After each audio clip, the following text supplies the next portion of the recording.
பதிவில் நம்ம என்ன பார்க்க போறோம் அப்படின்னு சொல்லி பார்த்தீங்கன்னா, மாளவ்யா யோகம் அப்படின்னா என்ன அப்படிங்கிறது தான் நம்ம பார்க்க போறோம். அதாவது ஒருவருடைய ஜாதகத்துல 2 அல்லது அதற்கு மேற்பட்ட கிரகங்களுடைய இணைவு, தொடர்பு, பார்வை ஆகியவை யோகம் என சொல்லப்படுகிறது. இந்த யோகத்தினை பல வகைகளாகவும் வடிவங்களாகவும் பிரித்து அதற்குள் மற்றொரு இணைவை அறித்தும் பலன் சொல்லலாம். சுகபோகங்களுக்கு அதிபதியாக இருப்பவர் சுக்கிரன். இந்த சுக்கிரரே அசுரர்களுடைய குருவான தலைவர் சுக்கிராச்சாரியார் ஆவாருங்க. அவர் தரும் யோகம் ஈர்ப்பானது மாயமானது. இவர் தரும் கேந்திரஸ்தானங்களில் அமர்ந்து தரும் மாளவ்யா யோகத்தை பற்றி தான் இந்த பதிவுல நம்ம பார்க்க போறோம். மாளவ்யா யோகம், இந்த யோகத்தினுடைய அடிப்படையில் சுக்கிரனை மையமாக வைத்து ஏற்படும் யோகம் இந்தாங்க இந்த மாளவ்யா யோகம். சுக்கிரன் கேந்திரஸ்தானங்கள் என சொல்லக்கூடிய 1ஆம் இடம், 4ஆம் இடம், 7ஆம் இடம், 10ஆம் இடம் ஆகியவற்றில் அமர்ந்து தரக்கூடிய பலன்கள் மிகவும்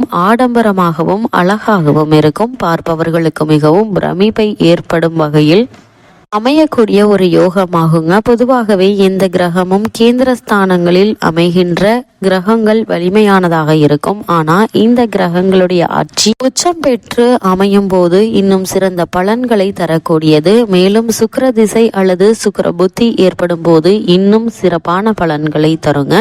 இந்த மாளவ்யா யோகத்தை பொறுத்த வரைக்கும் மேஷ லக்னத்திற்கு 7ஆம் பாவமாக வரும் சுக்கிரன் 7ஆம் பாவத்தில் அமர்ந்திருந்தால் கேந்திரபத்திய தோஷம் ஏற்படுவதற்கு வாய்ப்புண்டு. சிலருக்கு இந்த யோகம் இருந்தாலும் தாங்கள் மிகவும் சிரமம் அடைவது போன்ற எண்ணத்துடன் இருப்பார் அல்லது இந்த யோகம் தடைபடக்கூடியதாக இருக்குங்க. அடுத்து பார்க்கும்போது சுக்கிரன் ராகுவினுடைய பிடியிலேயோ அல்லது பார்வையிலேயோ இருக்கக்கூடாது. சுக்கிரன் சூரியனுக்கு நெருங்கி இருத்தல் கூடாது. அப்பொழுது சுக்கிரன் அஸ்தங்க தோஷம் அடைகிறாரு. சுக்கிரன் ராகுவினுடைய நட்சத்திரத்திலோ கேதுவினுடைய நட்சத்திரத்திலோ அல்லது வியாழ நட்சத்திரத்திலோ இருக்கக்கூடாதுங்க. சுக்கிரனை வியாழன் பார்வை செய்தால் கூடாது. இப்படிப்பட்ட இந்த மாளவ்யா யோகத்தினுடைய பொதுவான பலன்கள் என்ன என்று பார்க்கும்போது இவர்களுக்கு அழகான நல்ல வீடு, வாகனம் உண்டாகும் அமைப்பு உண்டுங்க. மேடை ஏறி பாடம் அல்லது சொற்பொழிவுகள் நிகழ்த்தும் அமைப்புகள் உண்டு. சிலருக்கு தனித்திறமையினால் தொழில் செய்யக்கூடிய வாய்ப்புகள் ஏற்படுங்க.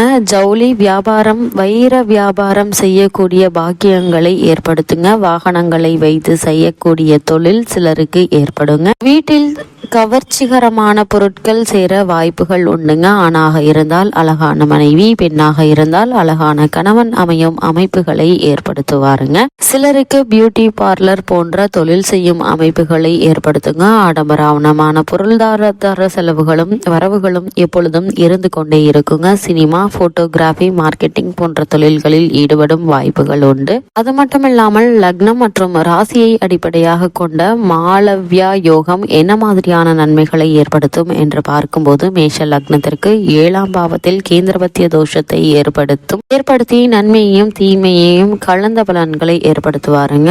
ரிஷப லக்னத்திற்கு லக்னத்தில் பாவத்தில் அமர்ந்து மாளவ்யா யோகத்தை ஏற்படுத்துவாரு. மிதுன லக்னத்திற்கு 10ஆம் பாவத்தில் அமர்ந்து நன்மைகளை வாரி வழங்கும் மாளவ்யா யோகம் ஏற்படுங்க. கடக லக்னத்தை பொறுத்த வரைக்கும் 4ஆம் வீட்டில் அமர்ந்து கேந்திரபத்திய தோஷத்தால் நற்பலன்களும் தீய பலன்களும் கலந்து ஏற்படுங்க. சிம்ம லக்னத்திற்கு 10ஆம் பாவத்தில் அமர்ந்து நன்மைகளை வாரி வழங்கும் யோகமா அமையுதுங்க. கன்னி லக்னத்தை பொறுத்த வரைக்கும் 7ஆம் பாவத்தில் அமர்ந்து சமூகத்தில் பெரும் மதிப்புகளை, பொருளாதாரத்தின் மேன்மைகளையும் இந்த மாளவ்யா யோகம் ஏற்படுத்துங்க. துலாம் லக்னத்திற்கு லக்னத்தில் 1ஆம் பாவத்தில் அமர்ந்து மாளவ்யா யோகத்தை ஏற்பெறுவாருங்க. விருச்சக லக்னத்திற்கு 7ஆம் பாவத்தில் கேந்திரபத்திய தோஷத்தை ஏற்படுத்தி நன்மையையும் தீமையையும் கலந்த பலன்கள் ஏற்படுங்க. தனுசு லக்னத்திற்கு 4ஆம் வீட்டில் அமர்ந்து நற்பலன்கள் ஏற்படுங்க. மகர லக்னத்திற்கு 10ஆம் பாவத்தில் அமர்ந்து நன்மைகளை வாரி வழங்கும் யோகமாக இந்த மாளவ்யா யோகம் அமைஞ்சிருக்குதுங்க. மகர லக்னத்திற்கு 10ஆம் பாவத்தில் அமர்ந்து நன்மைகளை வாரி வழங்குங்க.